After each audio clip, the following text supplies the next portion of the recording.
obrigado por aceitar o nosso convite. Eu que agradeço, Estar Matheus. aqui para falar um pouco sobre esse projeto Palavra Viva, que tem como intenção tocar as pessoas através do significado de como é para cada um de nós a palavra de Deus, como ela se comunica com a gente. Eu te conheço há um pouquinho tempo, mas vejo o quanto você é uma pessoa estudiosa.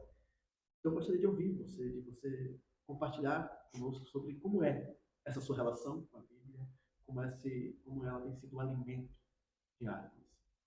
Muito bem. Boa noite a todos. Mais uma vez, eu sou o Reinaldo. Atualmente faço parte do grupo Nosso Irmão Mateus, Grupo Shalom. Maravilha. Eu sou muito privilegiado por fazer parte deste grupo.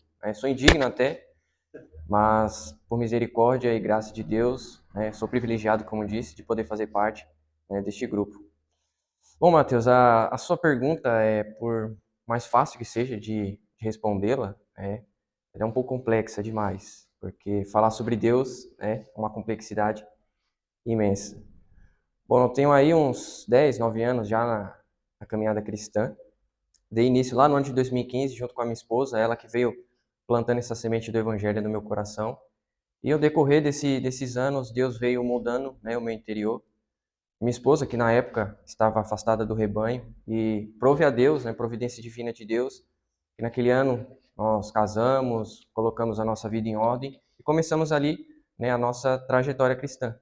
Juntos estamos aí hoje completando 10 anos já de casamento e completando aí os meus 10 anos já nessa caminhada. E essa relação com a palavra de Deus, ela se deu a partir da minha esposa. Ela começou a me explicar algumas coisas, ouvindo o catolicismo e tudo mais. Ela veio me explicando algumas coisas ali com relação à Bíblia e eu peguei o gosto, Procurar entender, procurar saber e ler e começar a me aprofundar, realmente na palavra de Deus. E Deus ele começou a dilatar, o meu coração a esse chamado à salvação. E esses estudos não vêm de mim, sabe? Se eu falar para você, olha, não, foi o Espírito Santo que veio moldando, o meu coração. Quem me vê, o Reinaldo de 15 anos atrás, pensa, o que aconteceu com ele? Muitos parentes meus chegaram até de dizer para mim que houve uma lavagem cerebral, e não é. É que quando o Espírito Santo de Deus, ele toca o coração do homem, o lugar mais alto que ele consegue estar diante de Deus é prostrado aos pés dele. E foi isso que Deus fez comigo. Como Paulo indo, para Damasco e Deus ele derruba ele do cavalo e ali Paulo vê que é insignificante diante de um Deus tão santo. E o meu cotidiano com a palavra de Deus, ela se deu assim de forma uma coisa progressiva, sabe? Não vou dizer que eu fiz isso da noite pro dia. Aliás, eu não. O Espírito Santo foi me moldando no decorrer dos anos. E aí eu fui comprando livros e vendo vídeos na internet.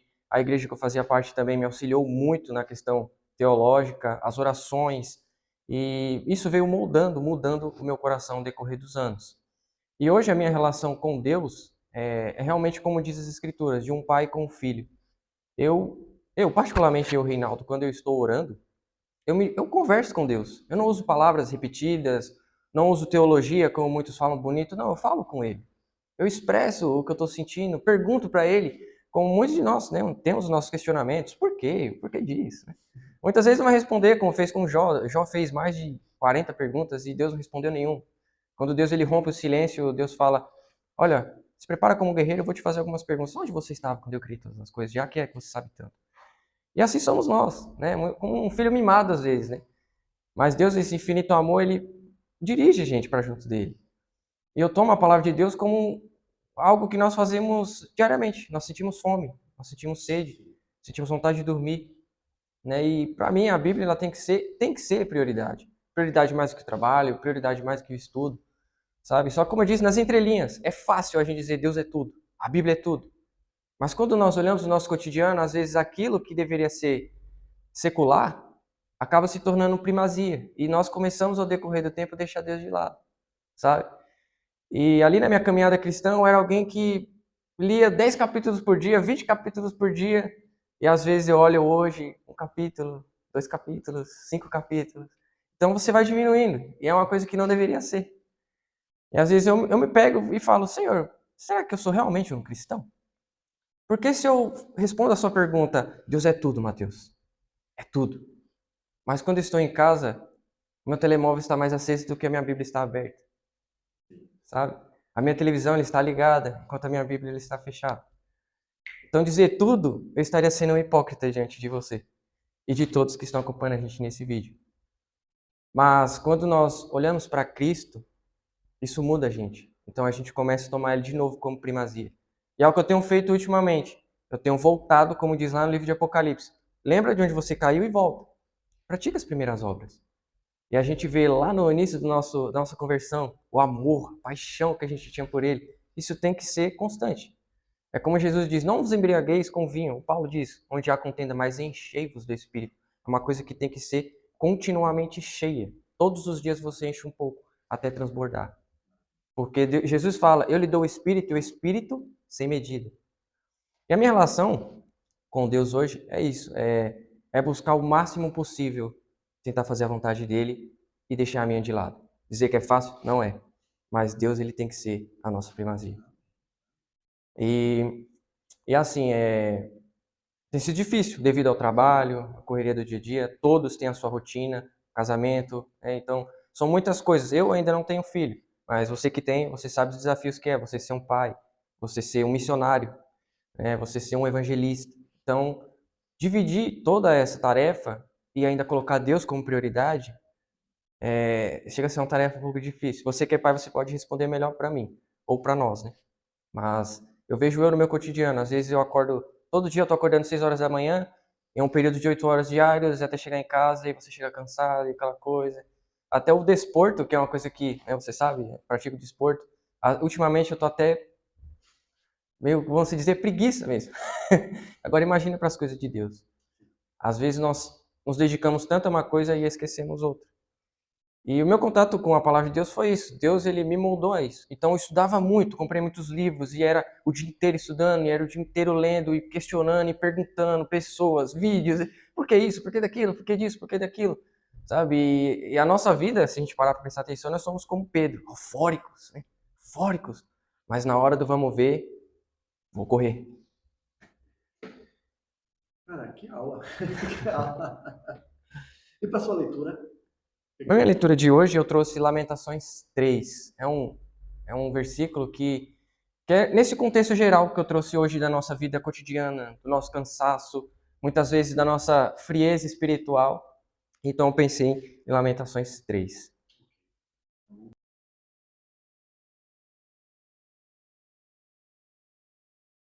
Bom, Lamentações de Jeremias, capítulo 3, versículo 21 ao 25. Eu abreviei porque o texto é longo, mas inicia-se assim a palavra de Deus. Eu quero trazer à memória aquilo que me dá esperança. As misericórdias do Senhor são a causa de não sermos consumidos, porque as suas misericórdias não têm fim e renovam-se a cada manhã. Grande é a tua fidelidade. A minha porção é o Senhor, diz minha alma. Portanto, esperarei nele. O Senhor é bom para os que esperam nele, para aqueles que o buscam. Então, para mim, o texto de Lamentações, eu poderia trazer variados textos aqui para falar sobre este assunto. Mas Lamentações, ele fala muito comigo pelo simples fato de que Jeremias ele foi levantado ali para trazer juízo ao povo de Israel devido ao pecado. Então Jeremias está num cenário da qual Jerusalém está sendo sitiada, está sendo cercada, pessoas mortas por todos os lados, há cadáveres por todos os lados, o brilho de Jerusalém agora estava sendo destruído. A glória, ou como diz, Icabod, foi-se a glória de Israel. Só que Jeremias não olha a circunstância em si. Então ele traz a memória. O que é trazer a memória? É você lembrar dos feitos de Deus. É você trazer para a sua vida aquilo que Deus já fez. Muitas vezes, Mateus, nós olhamos o problema e tornamos ele algo, um gigante na nossa vida. Só que maior do que esse gigante que nós levantamos no nosso coração é o Deus em qual servimos. Então Jeremias ele traz a memória dele para dizer o seguinte: eu tenho esperança. Porque aquilo que Deus fez no passado, ele pode fazer hoje. E quando você olha lá no início, o que foram os feitos do Senhor, Mateus? Um mar se abrir, água sair da rocha, pão que desce do céu, sabe? Uma terra que mana leite e mel, isso Deus prometeu e ele cumpriu. Só que agora o cenário é diferente. Há um impacto muito grande aqui.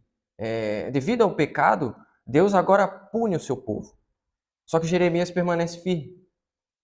Então ele diz para a alma dele, e é uma coisa que nós devemos fazer para nós mesmos. Quando estamos aflitos, quando estamos tristes, sem vontade de ler a Bíblia, sem vontade de orar, nós temos que trazer à memória que o nosso Deus, ele é misericordioso.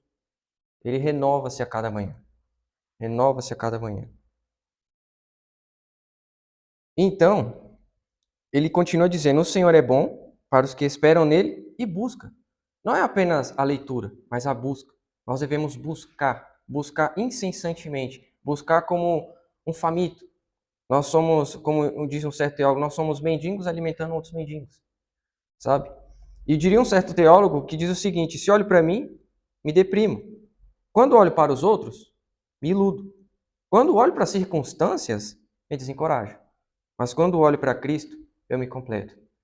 E é basicamente isso que Jeremias está dizendo. As misericórdias do Senhor não têm fim. Há abundante misericórdia nos braços do Senhor.